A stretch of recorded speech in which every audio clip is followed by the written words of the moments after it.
Next is the season of summer. In one of my major seminars, like a half-a-day seminar, we talk a lot about the season of summer. We talk about philosophy and activity and disciplines, attitude in that other seminar. But here's one of the most important parts of that seminar, is to learn the lessons of summer and do the work of summer. In the summer, you must do two things: nourish your values like a mother and protect them like a father. That's doing the work of summer. You must nourish a relationship like a mother, protect it like a father. In the summer, you must love like a mother, hate like a father. The old prophet said, love good and hate evil. It's important to both love and hate. As soon as you've planted the garden, the busy bugs and the noxious weeds are out to take it. So make this note now: every garden will be invaded. Not to think so is naive. It's sometimes easy to say, not my garden, but I promise you, every garden will be invaded. It is part of the rhythm of life. It is part of the good and evil. So we must give life like a mother and take life like a father. We give nourishment to the fruit, but we take the life of the weeds. In your bloodstream, you have red corpuscles and white corpuscles. Red corpuscles to nourish like a mother, white corpuscles to fight and kill like a father. Thank God for white corpuscles that think negative all day. White corpuscles say, just show me some infection, I'll kill it. Because if I don't kill it, what? It kills you. Somebody's going to get killed today. And white corpuscles say, it's up to me to make sure it's not you. The great war between liberty and tyranny. Saddam Hussein takes over Kuwait. What should we do? Someone says, well, it's over there, what do we care? Well, what if next he wants Saudi Arabia? You say, well, it's a pile of sand, what do we care? Well, what if next he wants Israel? You say, well, Israel's a little insignificant country, what do we care? Well, what if next he wants the Mediterranean? You say, well, yes, I guess we've got to draw a line somewhere. And the answer is yes. So make the note, you've got to draw a line somewhere, or all of your values will be gone. Tyranny has no hope for redemption. Tyranny cannot be rehabilitated. It has to be either destroyed or contained, like illness in your body. It has to either be destroyed or contained, or otherwise it takes the body. So George Bush, our president at the time, was right to put together 500,000 troops from the coalition, go kick Saddam Hussein out of Kuwait. History demands it. Hired Chief White Corpuscle General Schwarzkopf and got the job done. So the war is on. Make the note, the war is on. In your body as you sit here today, the war is on. Illness trying to defeat your health. Health doing its best to defeat the illness. The war is a push-shove match. That's called the realities of summer. The encroachment of the weeds and the bugs, but the vitality of the fruit in the garden pushing back, and you've got to lend a hand in this battle, in this cause. Good health needs a helping hand. But sometimes the body needs a banana and you send it to Coca-Cola. The body says, wow, I needed a banana, you send me a Coca-Cola. Whose side are you on? The body says. Good health says, I'm working day and night trying to keep you healthy. You got to send me good stuff. So whether it's your health or whether it's the mind or whatever it is, we must be ever vigilant, okay? So make the note, the war is on between good and evil. Now, would there be good without evil? I don't know. It doesn't seem like it. One suggests the other. Here's what I think it creates, a grand adventure. That's the best way I can describe it, the grand adventure of opposites in conflict, and we're in the middle. Evil trying to defeat good, good trying to defeat evil. Illness trying to defeat health, health trying to defeat illness. Darkness and light, the war is on. Liberty and tyranny, the war is on. Positive and negative, the war is on. But I guess that's the only way to have an adventure, is to have a contest. Make this note and I'll finish on this. Would it be possible to win if you couldn't lose? And the obvious answer seems no, it doesn't seem like you could win if you couldn't lose. If you took a football today and walked out to the stadium and walked across the goal line, would we all cheer and say you made a touchdown? And the answer is no, that's foolish. You can't just walk across the goal line with a football under your arm and say, I made a touchdown. Say, no, that's not how it works. It's not a touchdown until you face the 350-pounders whose sole interest is to smash your face into the turf. And if somehow you muscle by them and then dance by the secondary, cross the goal line, football under your arm, we say, now you've made a touchdown and maybe you won the game. So jot this down. There are no wins without the contest.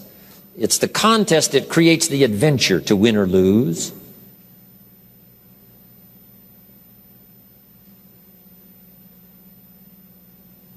But it's best illustrated now. The contest is best illustrated in the season of summer. Love like a mother, hate like a father. Give life like a mother, take life like a father. Any father would say to whatever threatens his family, take 2 more steps toward this family, you'll cease to exist. I'm father, I kill. Now, of course, it's possible to love like a father and hate like a mother, just so you get both done in the summer. Nothing more dangerous than an angry mother, especially in the animal kingdom. Mess with mama bear's cubs. If you're a threat, she will kill you. It's that female mother instinct. Kill first, talk later. So beware, mama bear. But that's the nature of life. It's the nature of things. It's the great adventure. So hopefully you've made that note. It is the great adventure. Otherwise, it doesn't seem like there would be a great adventure without opposites in conflict. A chance to win, a chance to get better, a chance to improve your health, a chance to flourish, a chance to become wealthy, powerful, sophisticated, influential. All of that is possible because we're in this contest. Amazing. Now, next is the season of harvest. Winter, spring, work of summer, season of harvest. When will my harvest come? Here's a good answer. In due season. When it's due and if you qualify. When it's due and if you've qualified. The promise of harvest is there. How much depends on how you qualify. How much depends on what you do. But just make the note, harvest always comes. The promise always is fulfilled. When the condition and the promise is both given, when the condition is met, the promise is on the way. The promise of better health, the promise of an extraordinary relationship, the promise of all things unique. Those promises will come. Sometimes they seem to be a little delayed. Sometimes there seems to be interference with the promise that surely is ours. But I promise you, in due time, for those who deserve, the promise is secure. Next, and we're going to finish this after we take a break, but jot these down. The 3 parts to personal development. First is physical.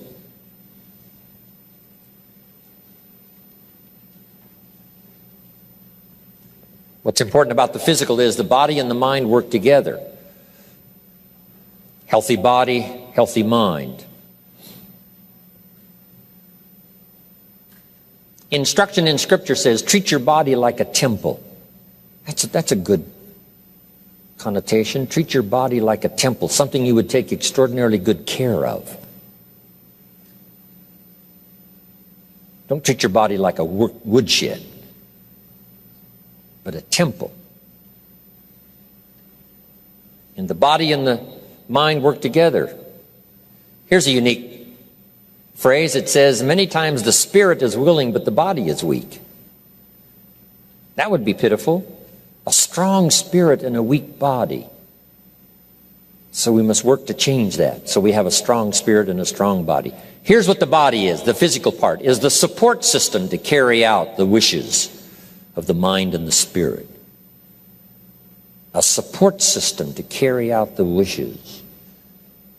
So you want this incredibly vital, viable, powerful support system to carry out the wishes of the mind and the spirit. You know, sometimes you wake up in the morning and the mind says, let's go get them, and the body says, I can't even get out of bed. And one of these days you got to say, body, that's the last time you tell me you can't get out of bed. I'll drive you to the health food store. I'll make you read every book that's ever been written on nutrition. I'll make you do push-ups until your tongue hangs out. I'll jog you around the block until you're out of breath. I'll make you eat properly if it's the last thing we do. This is the last time you tell me you can't vitally support as a support system all the dreams and all the ambitions and things I've got going. So sometimes you've just got to do that. Take care of the physical. Next is the spiritual. I happen to be a believer. Humans are a special creation. I believe in what Thomas Jefferson said, who wrote the Declaration of Independence. Here's what he said: we're all created equal. And the word created is unique. Some philosophies wouldn't take to that. Created equal. Then he said we're endowed by a creator. Now see, some philosophies would not buy that. Endowed by a creator.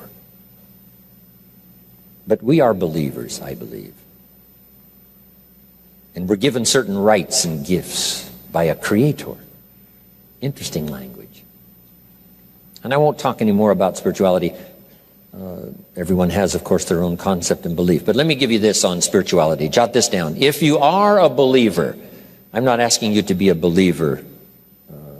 I happen to be, but for everyone that's a personal choice. But jot this down. If you are a believer, I want you to jot these 3 words down.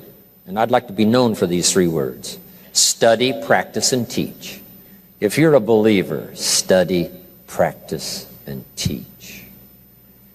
That's how we build strong, viable families that form the foundation for the nation that becomes powerful.